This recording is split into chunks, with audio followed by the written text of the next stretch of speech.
Álvarez, quien es sociólogo, profesor, periodista, magíster en ciencias sociales, masón por la logia parlamentaria de Valparaíso, senador independiente, ex candidato presidencial, cercano al Partido Radical y a los pactos de centro-izquierda. Senador, bienvenido. Hola Patricio, periodista y gran periodista, forjado en el norte, nacido en el norte y aclimatado en la quinta región. Más o menos por ahí va, ¿no? Más o menos, sí. Quiero recordarles a nuestra comunidad que esta es una entrevista pauteada, por supuesto, como siempre, y estará centrada en temas que son de importancia máxima para nuestro país y de nuestro futuro próximo también. Entonces partamos con lo que a cada familia de Chile le interesa en este momento, que es el retiro del 10%, el segundo retiro. ¿Qué quieres saber exactamente del segundo retiro? ¿La trampa de Piñera o cómo el Congreso se ve asfixiado una y otra vez y obligado a votar por malos proyectos? Exactamente, se adelantó una pregunta. Mucha gente debe estar confundida también, así que aprovechemos de explicar bien en qué quedó punto por punto cada uno. Mira, el primer 10% quedó en la nebulosa porque el gobierno anunció que lo mandaba al Tribunal Constitucional.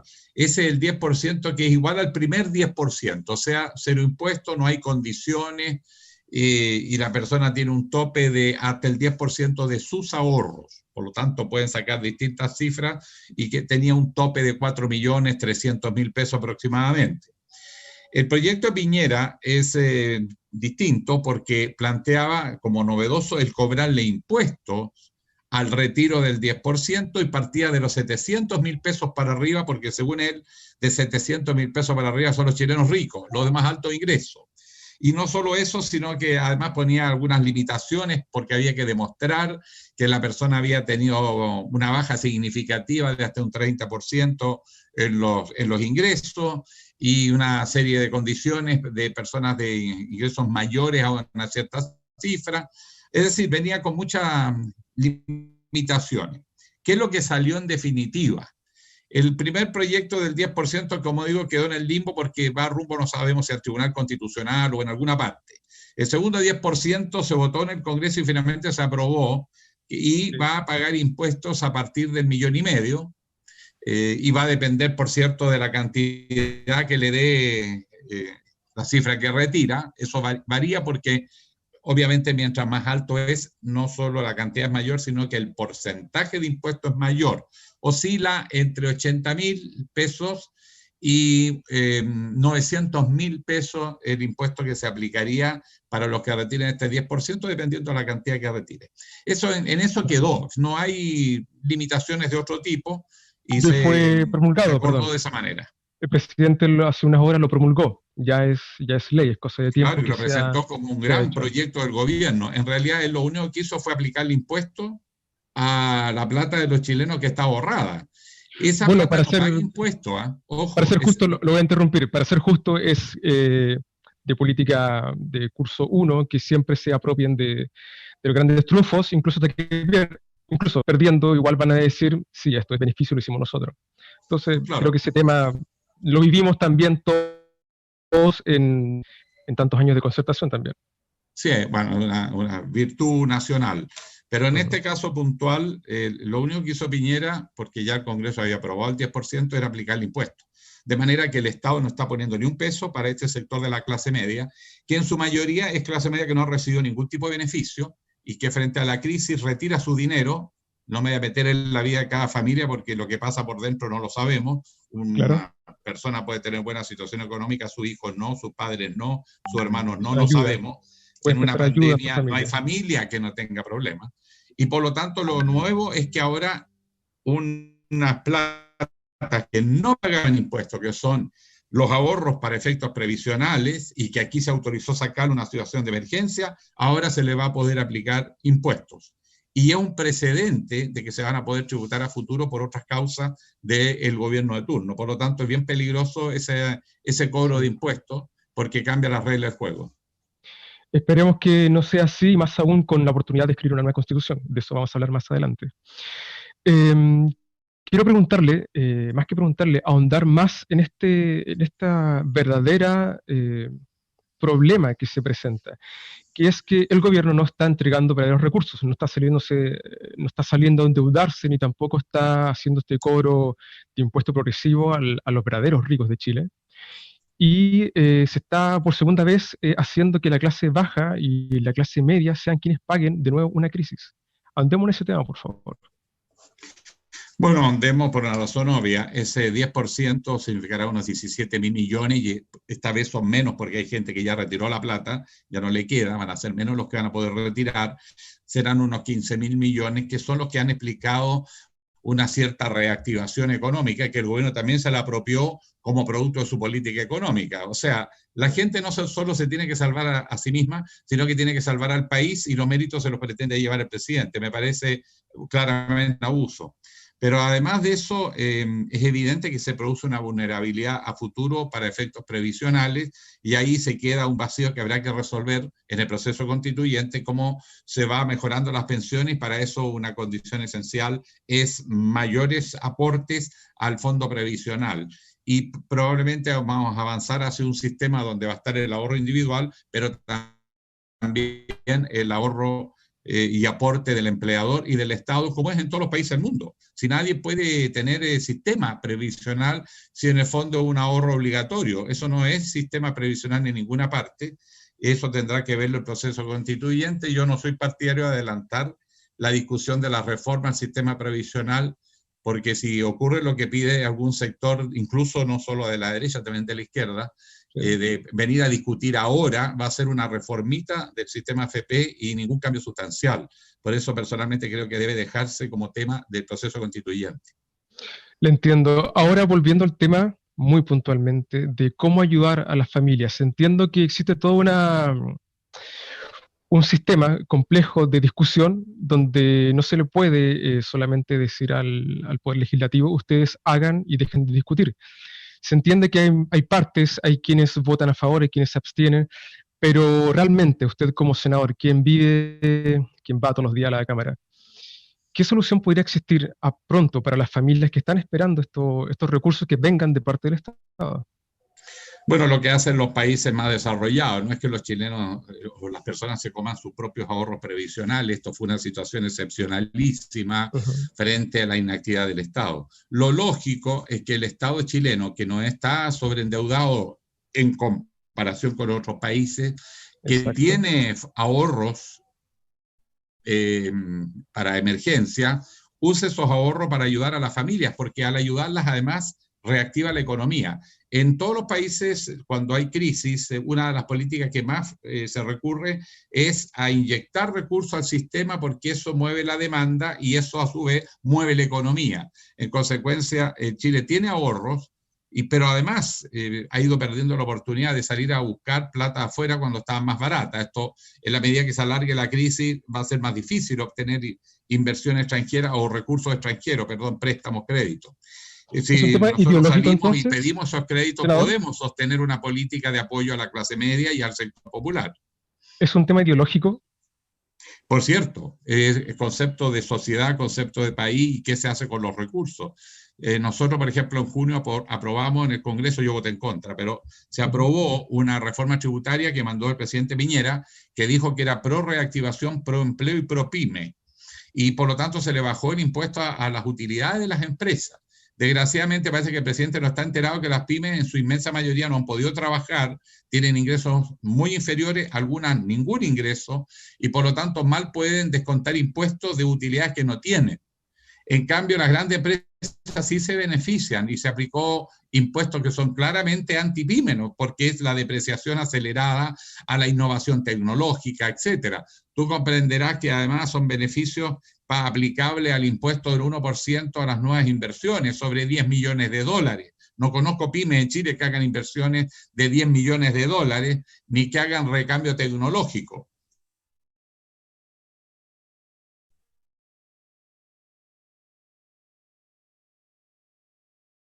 Además, se va a premiar por forma tributaria que se acordó en junio con la oposición y que para mi sorpresa tuvo apoyo mayoritario de la oposición. Fuimos 4 senadores el que pusimos el punto de que esta reforma tributaria no iba a beneficiar a las pymes, lo único que iba a hacer era concentrar más la riqueza porque beneficiaba a las grandes empresas, incluyendo, por ejemplo, a las mineras que están con un precio del cobre sobre $3, que están trabajando sin ninguna dificultad ni interrupción durante toda esta pandemia y que las perspectivas que tienen son fantásticas. O sea, viene un muy buen año para la minería y ya ha sido un muy buen año. Siempre que el precio del cobre sobrepasa los $2.60, $2.70, es un buen precio. Ahora está sobre $3. Están ganando plata como mucho tiempo desde el superboom, que no se producía estos niveles de precio del cobre, y sin embargo se le rebajan los impuestos. Y en cambio se le aplica ahora a la clase media que recurre a sus ahorros previsionales. Eso concentra la riqueza. Y si además tomamos en cuenta que todas las licitaciones que se hacen del Estado está perjudicando en estos momentos a las pymes porque están poniendo más exigencias, eso está beneficiando a las grandes empresas y por lo tanto las grandes empresas le están quitando el mercado a las pymes que postulan a proyectos y servicios que licite el gobierno. Le entiendo perfecto, senador. En resumen, entonces, vemos que la Cámara de Senado sí está activa en este sentido, pero, a su juicio, está llevando esta reforma tributaria por otros lados.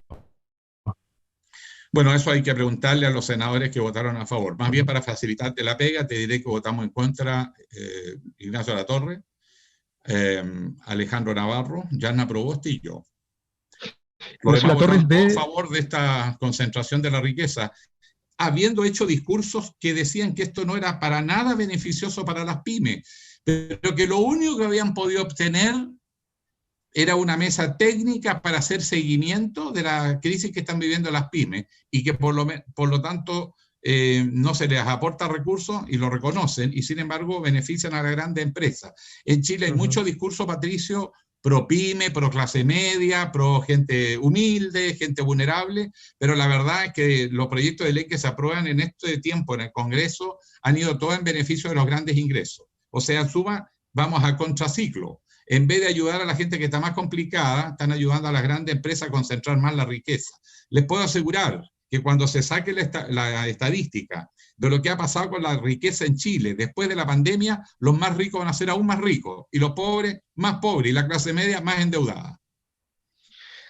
Eso es un modo operandi clásico, a mi juicio también, de las ideas neoliberales que aprovechan, no importa si alguien está muy bien o muy mal, ellos sacan réditos de como puedan, incluso de formas tan crueles como esta, en una pandemia.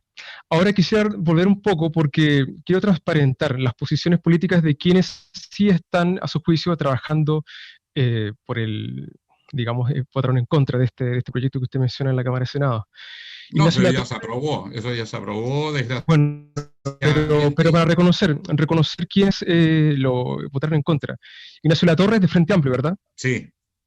Navarro en estos momentos de la ADC, Navarro tiene su propio partido, no sé cómo se llama, Partido pero Progresista, digamos... creo que están juntos. Sí, algo así, un partido chiquito. Están en el conglomerado del PRO. Bien, quiero pasar a otra pregunta. Justamente ayer estuve siguiendo la votación en vivo de la Cámara del Senado y en la indicación donde aparecía el retiro forzoso de los llamados papitos corazón.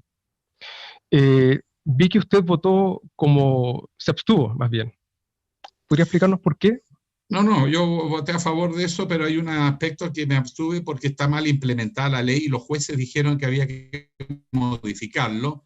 Entonces me abstuve con el propósito que eso se modifique. Yo estoy de acuerdo en el fin, pero la manera como quedó redactado, los jueces se quejan porque dicen que no tiene efecto, que no lo pueden aplicar, y por lo tanto lo que yo pedí es que eso se corrigiera. Puede haber un acuerdo en la sala y por lo demás sacó una alta votación en tanto de senadores de oposición y de gobierno para que eso se modifique, porque si no queda en la pura letra. Nosotros tenemos que ser eficaces. Yo soy partidario que efectivamente los papitos corazón paguen y si retiran plata, paguen a sus hijos la mantención.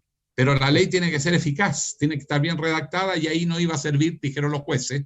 Y de hecho ha costado mucho los juicios para que en el primer 10% se pudiera pagar. Entonces tenemos que aprender la lección y hacerlo bien en esta segunda instancia y quedaron de revisar la redacción. Yo espero que lleguen a una redacción más adecuada, más clara, y eso lo tienen que conversar con los jueces. Sí, tengo entendido que incluso para el primer retiro del 10% ya hay un 50% de los fondos que aún están en juicio. Las personas tuvieron que llevar esto a tribunales y aún la AFP siguen con esa plata cuando corresponden a los alimentantes, a los niños. En efecto, por eso que había que hacer mejor ese aspecto legal, había que mejorar eso.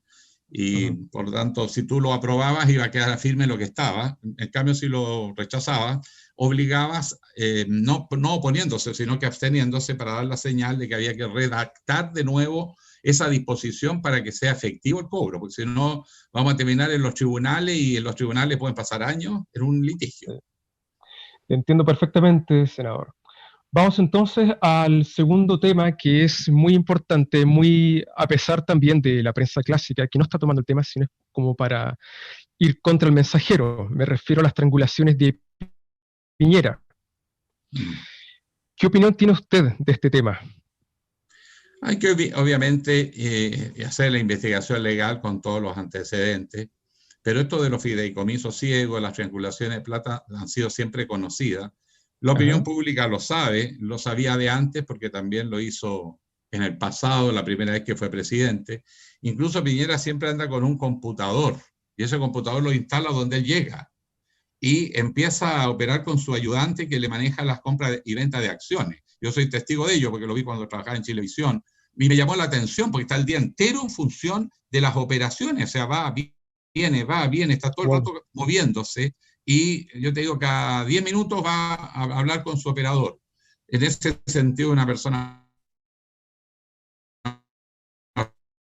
bastante obsesiva. Obviamente, para un presidente Ujú. está expresamente prohibido y él tiene que tener fideicomiso ciego, no puede hacerlo con parientes, menos con un hijo, y además él no puede involucrarse en los negocios y no pueden aparecer los hijos recibiendo dinero para hacer compras de acciones que después terminan siendo de él, pero eso los chilenos, ojo, lo saben, lo sabían y sin embargo igual lo eligieron presidente de Chile. Sí, en recordar que también hubo una abstención mucho más grande que la gente que realmente lo votó.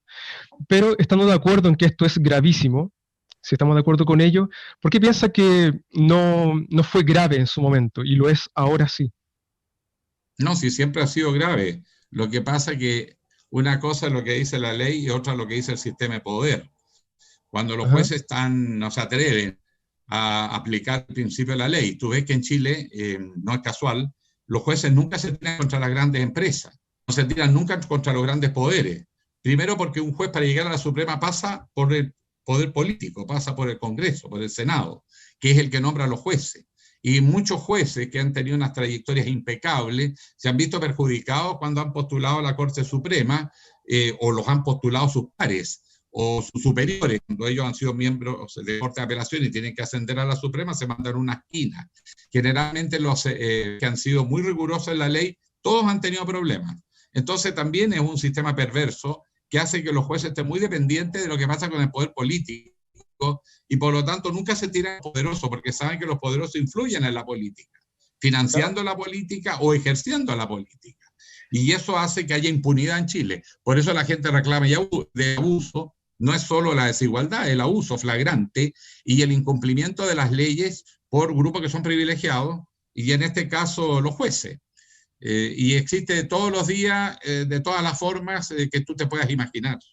Recuerden lo que pasó ahora con el Servicio de Impuesto Interno y el perdonazo Claro, a exacto. Sokimich, que le levantó la multa, le dejaron una multa ridícula, eran 60 millones de dólares en multa y creo que le dejaron 3 millones. Bueno, eso es el abuso, pues ese es el abuso que reclaman los chilenos porque la letra de la ley está muerta, porque el sistema juega a favor de la concentración de la propiedad y de la impunidad y por eso se necesita una nueva constitución, si no, no estaríamos discutiendo. Claro, ahora insisto en que en este momento, si bien usted me cuenta que realmente siempre lo sintió grave, hay una latente presión ciudadana en este momento con medios independientes, con la empresa Felices Forrados, con la Cámara de Diputados que ya está lista la comisión con las firmas necesarias desde el diputado Karim para ir en una comisión especial y investigar este caso en especial. Hay una diferencia, querámoslo o no, hay una fuerza en este momento que antes no la había, hay un sentido de gravedad porque incluye al presidente y a sus cercanos, eh, y en ese sentido quería preguntarle, pero veo que usted siente que siempre ha sido grave y que en este momento no hay mayor diferencia con el pasado. Mira, para serte sincero, Patricio, ojalá prospere. La Cámara de Diputados es la que tiene el poder de fiscalizar. Los senadores no fiscalizamos. Voy a cambiar de lugar porque me está dando el sol. Los senadores no somos cámara fiscalizadora, somos tribunal de segunda instancia. En cualquier país del mundo, un presidente hace la 10ª parte de las cosas que hizo Piñera, estaría destituido hace rato. Eso es muy No se cierto. ha hecho porque el sistema de poder está en un equilibrio en el sentido de lo que llaman el partido del orden. Probablemente has leído sobre eso. En fondo, desde el sistema de poder nadie quiere que se vaya Piñera. Todos coinciden que lo ha hecho pésimo. Todos saben que no es confiable, pero no lo quieren sacar porque la izquierda cree que si hoy día se convoca elecciones gana Lavín, porque no ha logrado levantar un candidato. Y por consiguiente quiere contenerlo y tenerlo allí hasta a ver si cambia la correlación de fuerza o se articula mejor la izquierda. La izquierda votó el acuerdo de noviembre del año pasado, cambió mucho, pero en su origen es un acuerdo de la élite para salvar a un presidente que estaba cayéndose y que temían arrastrar al Congreso Nacional. Ahora va a ser lo mismo. Cuando se llegue a la instancia definitiva, los parlamentarios probablemente van a frenar una acusación de esta naturaleza si es que pasa por destitución. Ese es el problema que tenemos. Ahora, la comisión solo va a investigar si hay irresponsabilidades o no. Una vez que establece si hay irresponsabilidades, ahí evalúa la Cámara si presenta la acusación política o no, y qué es lo que pide. La verdad es que yo no veo voluntad en el Congreso de adelantar las elecciones, que yo planteo en varias oportunidades, porque yo no le veo otra salida a la crisis. La situación sigue empeorando, si viene una nueva ola, si además se sigue legislando como se está legislando, la verdad es que la inestabilidad y la imposibilidad de predecir el futuro es tan grande que eso termina a su vez dañando más al país y más a la economía, porque no hay certidumbre y nadie invierte en un cuadro como este. La verdad es que la situación de ingobernanza del país es muy grave. Y por lo mismo no hay confiabilidad en el presidente y lo que se tendría que hacer es adelantar las elecciones. Para eso bastaría un acuerdo político, porque Sí, no se trata de un golpe de Estado, como han dicho algunos, ni de desarmar la institucionalidad. vamos a ahondar en ese Es un tema. Usted acuerdo político. tiene un proyecto de ley. Vamos a entrar en ese punto porque me parece muy interesante y de hecho el hecho que usted lo llevara hace pertinente preguntarle acerca de eso. Pero antes de ello, quiero terminar el tema de las regulaciones y preguntarle directamente, ¿usted ubica a Gino Lorenzini más allá de lo que pueda informarse alguien por la prensa tradicional? No, para ser sincero, no. A lo mejor incluso lo puedo haber visto alguna vez, pero no lo sabría identificar. No tengo su cara en la presente. Y yo en Entiendo. realidad nunca hago operaciones con fondos previsionales ni fondos de inversiones, salvo ahorros que sí que tengo, pero no opero en el sistema financiero, así que de verdad que no lo conozco. Ujú, entiendo. Bueno, antes de pasar a la siguiente pregunta, a modo personal, le cuento que la mitad del país está muy detrás de lo que hace él con su empresa. Hemos sido informados y hay una potente y naciente fuerza política desde ese lado, y es muy independiente, y a mi juicio también lo llamaría como una derecha de centro, pero una derecha real que no ha tenido Chile quizás en 50 años. Y le aconsejo tomarlo en cuenta y buscar información acerca de él, porque en el futuro es posible que él sea la derecha con la cual tengamos que sentarnos a dialogar. A diferencia de los actuales que no sé qué político de derecha no esté bajo cargos de corrupción en este momento. Bueno, como tú bien sabes, en el escenario que estamos viviendo en el país, no sé dónde me da el sol ya. Bueno, ahí, rebota en alguna Antofagasta da parte. el sol en todas partes. Además, con un calor horroroso. Eh, bueno, evidente que en el plebiscito de octubre, ese 78% de chilenos que dijo que quiere una nueva constitución no son gente de izquierda, ahí hay de todo. Y también hay Exacto, gente de derecha. Y lo más exacto. interesante es que es gente que cree en la institucionalidad, por eso va y vota. Y además quiere un proceso constituyente. Por lo tanto, cree en la institucionalidad, pero quiere que no lo haga lo mismo de siempre. Sin embargo, esto no ha sido bien leído por los partidos políticos o lo leyeron bien y se asustaron, porque esta semana que acaba de pasar, el miércoles, se votó en contra de aquel aspecto que yo propuse en el proyecto de ley de los independientes para que pudieran hacer pactos. Lo que También quieren es vamos a aislarlos. Un ahondar en senador ese lo tema. dijo, ¿ah? Hay que mantenerlos fuera, hay que no dejarlos que se mezclen. Lo dijo el senador Durana, creo que fue, de la UDI. Ellos no quieren, y los socialistas tampoco, votaron en bloque en contra de la indicación que yo presenté. Segundo, este proyecto yo lo presenté en diciembre del año pasado y se había votado en la sala y perdió. No tuvo los votos. Tuve 4 votos a favor, todo lo demás en contra. Y ahora en septiembre lo volví a presentar después de que los presidentes de los partidos dijeron que estaban partidarios de que los independientes participaran en el proceso. Pregunta entonces por qué todavía hoy no está la ley cuando ya falta 139 días para que se tengan que inscribir los candidatos y todavía no sabe cuáles son las reglas de juego. Es obvio que a esta altura la mayoría de quienes querían postular ya desistieron. Y lo que va a ocurrir es que el grueso se va a ir a pedirle a un partido político que le dé un cupo. ¿Qué es lo que quieren los partidos? Los partidos le tienen miedo a los independientes y les cierran los caminos. Eso yo se los dije en su cara, así que no estoy diciendo nada fuera del Congreso. Es el mismo discurso que he tenido siempre. Yo lamento de verdad que no hayan entendido que la gente independiente no necesariamente es apolítica, y además por la ley dice que cuando se forma una lista de independientes, para todo efecto actúan con los mismos beneficios y con las mismas reglas de los partidos políticos. Si los partidos pueden pactar, ¿por qué no pueden pactar los independientes? Si claro, la ley los considera ahora, jurídico, partido político. Es una contradicción, además, en la argumentación que sostuvieron este miércoles. Pero vamos al fondo, no tenían voluntad política de darle facilidad a los independientes. Sí, ahora hay que ser también completamente honesto y recordar que usted fue candidato presidencial con un cupo de un partido político, siempre independiente, pero recibiendo ese cupo. En efecto, pero es una situación distinta, tú eso lo puedes hacer. Y de hecho muchos partidos están llamando a independientes diciendo, oye, pero ¿para qué quieres hacer lista? Vente al partido, pero vente solito, sin negociar condiciones. Pero si yo negocio con otro pacto, tengo que ponerme de acuerdo en un programa, en objetivo, en reglas del juego, en qué garantías te doy. Es un pacto negociado. No es que tú fuiste, muchas gracias por el cupo. Ahí la cosa tiene que ser un poquito más rigurosa. Voy a tratar de cerrar una ventana para que no se vea tanto reflejo. No me llena mientras tanto. Ya vengo más. Bueno, mientras el senador ahí controla el incontrolable sol del norte de Chile. Ahora sí. Justamente, porque además me da la cara. Le quiero preguntar algo más personal y fuera de pauta.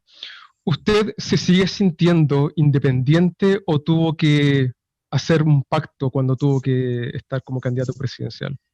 No, yo cuando fui candidato presidencial mantuve mi independencia, de hecho junté la firma, pero hice pacto con los partidos. Si yo no soy antipartido, no se confundan. Yo creo que los partidos son esenciales para gobernar, porque hay que organizarse para administrar el poder, incluso para ganar elecciones hay que tener equipos, redes, hay que saber usar los recursos, saber cuáles son los recursos disponibles. Los independientes que postulan ingenuamente solo van a perder. Por eso que lo que hemos tratado de hacer es una legislación que le empareje un poquito a la cancha para que les dé oportunidades. Y lo que hicimos fue presentar un proyecto de ley primero que bajarle las cuotas, porque un independiente salir a buscar miles de firmas, imposible, sobre todo en los distritos grandes. Después, por ejemplo, tienen que ir ante notario. Eso era imposible porque por la pandemia, ¿cómo está llevando gente por miles a las notarías? Y además eso cuesta plata.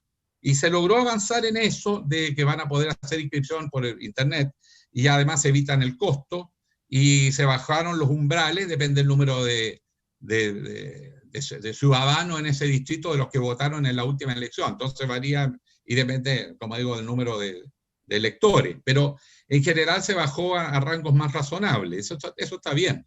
Sí, el tema está en que el formar pactos y listas, porque si no forman pactos se dispersa el voto independiente. Y lo que es así como está planteado el sistema. Voto independiente. ¿Ah? Sí, es muy cierto. Yo en mis propias redes he manifestado que esto no es una votación por un alcalde o por un presidente. Esto es un sistema pensado en la representación y además proporcional. Entonces, quien corra solo, los llaneros solitarios van a quedar en el camino. Esto se trata de llegar a acuerdos muy grandes donde las listas sean completas de una manera muy integral. La idea es que sea la mayoría de los territorios dentro de un distrito, pero no pueden correr solos porque compiten contra el mundo. No llegarían a eso. Claro. Y segundo, las listas también hacen pactos. Por ejemplo, si una lista de independientes en aspectos jurídicos se le considera un partido, ¿por qué se le impide que haga pactos eventualmente con partidos políticos? Si es que tiene unidad de propósito, programa común. Eso te permite que el voto a favor de los cambios se aglutine. En el caso de la derecha, yo entiendo la razón electoral de no querer que las listas independientes puedan conformarse y pactar, porque en general los que quieren participar en el proceso constituyente quieren una nueva constitución. Y es difícil que haya gente de derecha que quiera unirse para entrar al proceso constituyente para en el fondo frenar los cambios. Eso lo van a hacer los partidos, no lo va a hacer el independiente que tiene menos motivación. El que está motivado es porque quiere cambios, quiere participar en un proceso ciudadano, abierto, transparente. Entonces la pregunta es ¿por qué la izquierda no quiere que tengan esta posibilidad de competir en igualdad de condiciones, incluso hacer alianza con ellos mismos? Porque yo creo que hace rato que el país se está dando cuenta que los partidos no tienen definiciones hoy día programáticas. Tú no has escuchado, igual que yo, ni ninguno de los que nos está escuchando y viendo, que haya habido algún congreso ideológico para discutir una propuesta para Chile. Entonces los pactos electorales se están haciendo solo en términos de cuotas de poder. Y como son muchos, hay que hacer varias listas, porque si hacen una sola queda mucha gente clave dentro de los partidos fuera. Entonces no pueden llegar a acuerdo, porque todos quieren mantener una cierta cuota de poder. Entonces no tienen espacio para independientes. Y menos todavía si van a tener capacidad de competirles. Pero resulta que, como tú bien dices, es muy distinto, y yo eso lo entiendo por último, y allá los partidos, que en una elección de alcaldes, de concejales, de gobernadores, disputen cuotas de poder. Pero en un proceso constituyente esto es muy distinto, esto es un proceso ciudadano. Hay que escuchar a la gente, tenemos que escucharnos entre los chilenos para definir bien qué país queremos. Y en eso derecha, centro, izquierda, civil, militar, curita, con sotana, sin sotana, todos tenemos que opinar para que salga algo que nos refleje a todos, que sea expresión de un esfuerzo colectivo. Entonces, ¿qué tienen que andar haciendo cálculos electorales de cuánto saco yo, cuánto sacas tú? Que bloqueemos lo independiente o no, es no entender que el proceso constituyente es una conquista ciudadana de octubre. No es el pacto elitario de noviembre. Hemos tratado, quienes no suscribimos ese pacto, de dotarlo de legitimidad. Es decir, ok, fue en su origen un pacto de las élites, asustadas por lo que estaba pasando. Pero démosle contenido, paridad de género. Pero ojo, tuvo que salir 1 millón de mujeres en Santiago y otro 1 millón en regiones para que la élite política se sintiera tocada y aceptara la paridad de género. Pero pueblo originario, como no había movimiento, todavía no sale. Y ya estamos a un poquito más de un mes. ¿Qué creen que va a pasar? Ya más hablando de que hay que hacer un registro. ¿Cuándo van a hacer el registro si estamos encima? Y siguen demorando. Y la derecha dice que va a ir al Tribunal Constitucional. Esto no tiene el año níspero. Y en el caso de los independientes, que puedan participar con el mínimo de garantía, pero que no sean listas competitivas, pues, porque van a desafiar a los partidos. Acá hay una lucha entre las élites y la ciudadanía. Esto no es de izquierda a derecha. Esto es que hay una ciudadanía que quiere participar, quiere un proceso transparente, abierto, y los partidos que están atrincherados. Eso es un error. Es un error, sobre todo para la izquierda, porque era la gran oportunidad de reencontrarse con la ciudadanía, relegitimarse, descubrir nuevos liderazgos, desarrollar nuevas formas de hacer política, llenarse de ideas en un momento que hay un vaciamiento en la izquierda de ideas. ¿Qué es lo que propone la izquierda para Chile? Una idea que todos estén de acuerdo. Me parece muy bien, senador, lo que está planteando, me parece muy bien. Yo sé que usted también inscribió este proyecto de ley para que se adelantaran las elecciones, pero antes de llegar a eso, me avisan que tenemos preguntas del público. Así que préstese a escuchar las preguntas de las personas que nos están oyendo en este momento. Janet Irribara pregunta, ¿qué piensas sobre adelantar las elecciones? Mire, justo, con un presidente que tiene menos del 20% de aprobación. Obvio, perdimos un año. Yo les pregunto a cualquier chileno, cuando me empiezan a reclamar que para qué adelantar elecciones, desordenarme esto. ¿Tú estás mejor que hace un año? Hasta ahora no encuentro a nadie que me diga sí, salvo las grandes empresas que están concentrando la propiedad, porque hay gente que ha ganado plata. Claro. Pero la pregunta está peor. Bueno, ¿y quieres aguantarte otro año más igual? Con un presidente que ya no gobierna, que no ordena ni siquiera a su propio sector político en el Congreso, que mete leyes truchas porque ahora nos está tratando de convencer que el gobierno envió un proyecto para permitir el retiro del 10%. Mentira, el proyecto estaba. Lo que hizo el gobierno fue meterle impuesto a la clase media por sacar su plata, su ahorro. Todo viene con trampas, todo viene distorsionado y además bombeando con el apoyo de muchos medios de comunicación que no son obviamente los alternativos.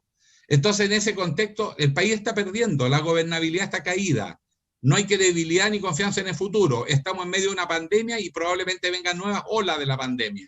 Necesitamos como nunca un liderazgo legítimo. Y además tenemos un proceso constituyente en marcha dirigido por un presidente que no cree en el proceso, Pero, que fue senador, incapaz de decir si estaba a favor o en contra. Es el pero grovis populismo. Por eso yo para, partidario de sacarlo. Y ahora, si está este escándalo financiero que dices tú, mayor razón. sí, pero para jugar también como abogado del diablo, ¿no es poco estratégico tener una papeleta con concejales, alcaldes, con constituyentes y además presidencial? ¿A cuánto? No tiene, ¿Estamos a 2, 3, 4 meses? se ¿No es puede poco estratégico? separar. Perdona, aquí el plebiscito del 80, Pinochet lo llamó con un mes de anticipación, lo anunció y lo hizo. Pero una sola decisión. Sí, pero tú puedes hacerlo si quieres, y lo puedes hacer en 2 tandas. Puedes hacerlo un mes y al mes siguiente otras. Pero tenemos que resolver esto luego porque mientras más tiempo pase, más es la ingobernabilidad. Y Esto estamos usted nos así que dijo venga un nuevo estallido en social y se pierda este noviembre, proceso. noviembre de 2019, usted incluyó esto. Ya está Sí, hablando. ¿Por qué no tomó fuerza en ese momento? porque el Congreso me dijeron que, oye, pero si sale Piñera, caemos nosotros. Sí, pues le dije yo, sí, yo estoy hablando de adelantar elecciones generales. Yo no puedo ir a pedir, oiga, que adelantemos la elección del presidente si el Congreso está igual de desprestigiado. Reconcursemos todos, pues que, bueno, la ciudadanía decida, porque estamos en una crisis. La ciudadanía recupera la soberanía popular. Esto es un acuerdo político, por lo tanto no es subversivo, no es golpe de Estado, nada, es democráticamente hablando. Los Está países dentro de la desarrollados, democracia. cuando tienen problemas de gobernanza, anticipan las elecciones. Y hay países que han hecho elecciones varias veces el mismo año hasta que recuperan la gobernabilidad. Ejemplo, España. Bueno, en el caso nuestro, se adelantaban las elecciones, eso era perfectamente legítimo. Además, recuerda que posteriormente se tuvo que aplazar las elecciones por el COVID porque en octubre y en noviembre todavía no estaba el COVID en el horizonte, se planteó un escenario que era perfectamente posible. Ahora es más complejo, pero también el escenario exige más urgencia en la reacción. Vamos a perder otro año. O sea, yo encuentro que esto es insostenible. 1 año, 5 meses. ¿Y cómo va el proyecto actual? ¿Tiene fuerza? Mira, ese es un proyecto de los diputados. Entró por la Cámara de Diputados. Ujú. Yo creo que no va a tener mucho piso porque a los políticos no les gusta renunciar tampoco. Más que mal les costó llegar al Congreso.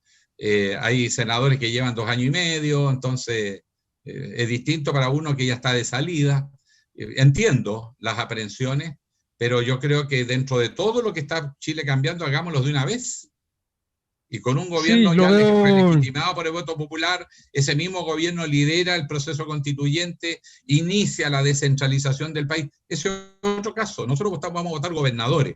Y este gobierno no cree en la regionalización. Hasta hace 2 meses atrás trató de bloquear la elección de los gobernadores. sí, Este lo ha gobierno estado está pateándose paralizado bastante. frente a los cambios. No lo quería. Tuvimos que organizar una declaración pública de 19 senadores, incluidos algunos de derecha, que dijeron que bajo ningún motivo volvían a postergar la elección de gobernadores para desencadenar el proceso regionalizador, porque el gobierno no ha hecho nada, no ha terminado ni Senador, siquiera de lo hacer los veo, reglamentos. me alegra verlo tan distante de los juegos de la política y tan cercano al clamor ciudadano que comenzó en octubre. Usted también recordará que hubieron cabildos que se autoorganizaron en cada comuna e incluso se propone desde otros parlamentarios que la Convención Constitucional reciba a estos cabildos que ya están organizados para que parta desde la ciudadanía y no al revés, el proceso constituyente. Pero sin andar en eso, sino quedándome en que lo veo usted muy ciudadano y poco político, por decirlo así. Concretamente, además de su labor como parlamentario, ¿puede contarme qué acción comunicativa o acción de organización usted está prestando a la ciudadanía para hacer concreto lo que usted me está contando ahora? Bueno, yo como senador reconozco que trabajo un poco con los partidos, lo mínimo, tengo una buena relación con los partidos de oposición, trato de tenerla. En general soy bastante respetuoso de los acuerdos cuando votamos. No soy de los díscolos, sí soy de los críticos, Ujú. pero trato de actuar. Sin embargo, he tenido siempre el convencimiento que a la democracia en Chile, sobre todo la democracia del siglo XXI, a los partidos políticos esenciales para una democracia, tienen que entender que la democracia del siglo XXI también es más ciudadana. Junto con los partidos políticos conviven las organizaciones de la sociedad civil que también quieren más participación. Los sindicatos, las uniones comunales, juntas de vecinos, los clubes de adulto mayor, que están organizados en redes, más o menos, a veces mejores que en otras partes, pero en general existe mucha organización social, tengan un rol más importante en la vida cotidiana de la nueva democracia y sean escuchados en la institucionalidad, que sea una constitución esencialmente participativa. El proceso de descentralización tiene como propósito descentralizar el poder, trasladar un poder que está en una élite ubicada espacialmente en un punto geográfico en Santiago de Chile, capital, a todo el país. Y bueno, la idea es que esa capacidad de tomar decisiones se distribuya en el territorio y se empodere la autoridad en el territorio con participación ciudadana, equilibrando el juego de poderes. Bueno, esa es una democracia al estilo europeo actual, son muy descentralizadas. Y eso mismo hace que todos estos procesos de cambio haya que impulsar. Pero esto hay que hacerlo con los actores sociales. En consecuencia, ¿qué es lo que hago yo? Bueno, desde el año pasado, a comienzo del año pasado, mucho antes de la protesta social, hubo muchas organizaciones que se acercaron a mí y que me dijeron, mira, ayúdenos a organizar una red de senadores que esté disponible a ayudarnos a las organizaciones de la sociedad civil a poder participar en la discusión de proyectos de ley que llegan al Congreso y que nos interesa opinar. Y lo Claro. empezamos a hacer. Eso fue comienzo del año pasado. Y empezó a funcionar. Después me dijeron, oiga, queremos un compromiso mayor. Vino un grupo de ellos. Me dijo, viene la COP25. Queremos hacer una COP ciudadana, alternativa. No enemiga de la oficial, pero alternativa. Y empezamos a tejer un anillo de una segunda COP25, pero la COP de la ciudadanía. Bueno, esos grupos yo seguí trabajando cuando obviamente no se hizo la COP25 en Chile, nosotros seguimos trabajando con ellos, vino el movimiento social y empezamos a hacer una orgánica, hicimos una suerte de mesa técnica de la sociedad civil, con organizaciones de la sociedad civil, sindicatos, colegios profesionales, uniones comunales, juntas de vecinos, uniones comunales de adultos mayores, a pesar que no le gusta que le digan adulto mayor, de personas mayores, y otras organizaciones más temáticas. Bueno, y con ellos empezamos a trabajar y cuando vino ya se desencadenó el proceso de plebiscito, hicimos una corporación y a esa corporación le dimos forma, una nueva plataforma ciudadana que es Chile Somos, o Somos Chile, y lo que hemos hecho es formar a ciudadanos para que puedan participar en el proceso constituyente, para que tengan elegibilidad, para que levanten propuestas programáticas, para prepararlo de cómo se maneja una campaña, y estamos haciendo capacitación a gente que pertenece incluso a distintas plataformas, para que ojalá confluyan en una unidad. Eso es lo que estamos tratando de hacer nosotros. Estamos muy contentos porque Qué interesante, interesante, me parece muy bien, senador. Ahora, en virtud del tiempo, quiero hacer una última pregunta de Gabriela Cabaña, quien nos está escuchando. Ella pregunta, ¿qué opina usted sobre la renta básica universal, si la encuentra factible? bueno, eso es parte de las soluciones que se están pensando para la crisis en Chile, pero también muchos las están pensando frente a esta nueva economía que destruye las organizaciones sindicales, que destruye las empresas, que desaparecen los contratos de trabajo. Es un mundo muy precario y por lo tanto dice que como va a haber mucha automatización, robotización, etcétera, en la nueva economía hay que pensar en soluciones distintas.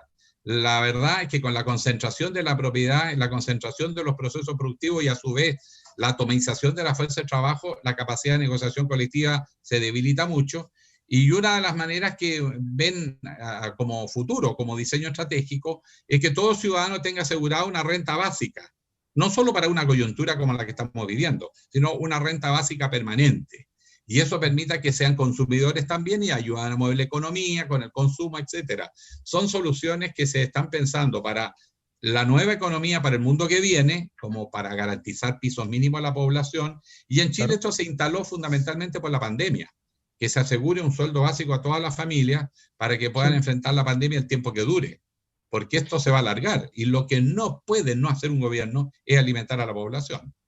Podrán entender que es mucha plata, que se Me parece. desequilibran las cuentas fiscales, todo lo que quieran, pero no puede dejar a la gente muriéndose de hambre. Eso es Sí, insostenible y hay mucha gente que está perdiendo su casa y su pequeño patrimonio, por lo tanto tiene que haber una solución de este tipo. es una idea incluso que nace desde los lugares más liberales del pensamiento político, pero ha sido bien recibida y es cierto, resurgió con el tema de la pandemia.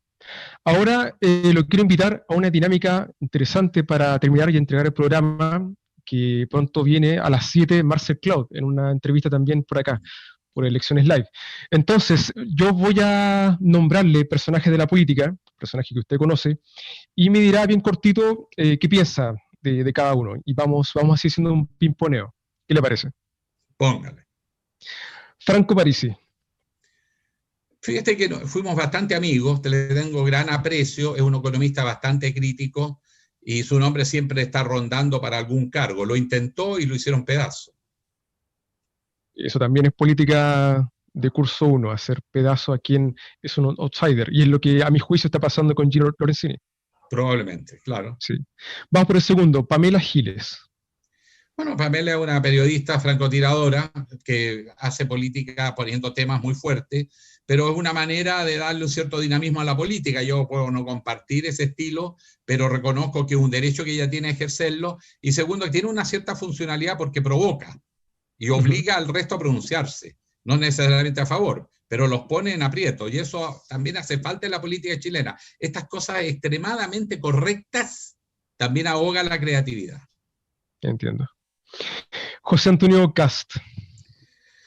Profunda diferencia, él no cree en la democracia y por lo tanto no tenemos mucho espacio. Cada vez que he ido a un foro con él, lo único que ha hecho es descalificar, insultar, agredir. Así no se hace patria, No desgraciadamente, más bien cree, no cree en la destruye. democracia. Cuéntame más sobre esa No opinión. cree en la democracia, pues si él cree en la descalificación, Ajá. tiene ideas extremas, que no conversa con nadie y de hecho en la propia derecha no tiene espacio.